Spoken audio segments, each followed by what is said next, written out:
தேவனுடைய வார்த்தையை விசுவாசித்து ஏற்றுக்கொள்வதே தாழ்மை. அப்படிப்பட்ட தாழ்மை உள்ளவர்களுக்கு இன்னும் அதிக கிருபை அளிக்கிறாரே. அந்த கிருபை இன்னும் அதிகமாய் உங்களை உயர்த்துகிறதா இருக்கிறது. ஹல்லேலூயா. இஸ்ரவேலே, நீ பாக்கியவான். பாக்கியவான்னா ஆசீர்வதிக்கப்பட்டவன், கொடுத்து வச்சவன். இஸ்ரவேலே, நீ பாக்கியவான். ரட்சிக்கப்பட்ட ஜனமே, உனக்கு ஒப்பானவன் ஒருவனும் இல்லை. நீ நீதிமான், நீ பரிசுத்தவான், நீ குற்றமற்றவன், நீ கண்டிக்கப்படாதவன், நீ ஐஸ்வர்யவான், நீ ஆரோக்கியவான். உன் வாழ்க்கை செழிக்கும். உன்னுடைய தேசத்துல மழை பெய்யும்.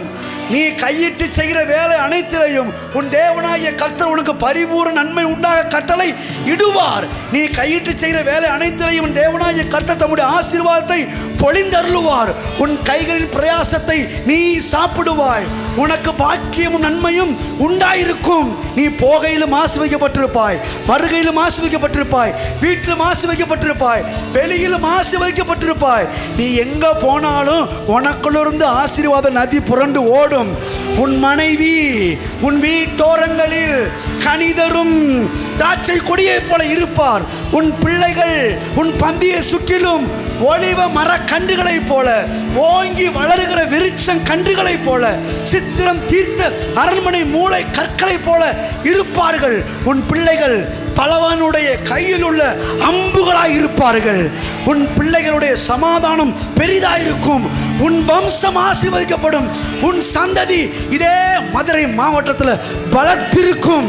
நீ அநேக ஜாதிகளுக்கு கடன் கொடுப்பாய். பூமியில் உள்ள வம்சங்கள் எல்லாம் உனக்குள் ஆசீர்வதிக்கப்படும். ஆபிரகாமுக்கு உண்டான ஆசீர்வாதங்கள் எல்லாம் கிறிஸ்து இயேசுவின் பாடுகள் நிமித்தமாக உனக்கு சொந்தம். நீ ஆசீர்வதிக்கப்பட்டவன். பெரிய காரியங்களை செய்வாய். கர்த்தர் உன்னை ஆசீர்வதித்திருக்கிறார். ஆகவே நீ மிகவும் பெருகுவாய், விருத்தி அடைவாய். வர வர விருத்தி அடைந்து மகா பெரிய ஆட்களாய் இருப்பாய்.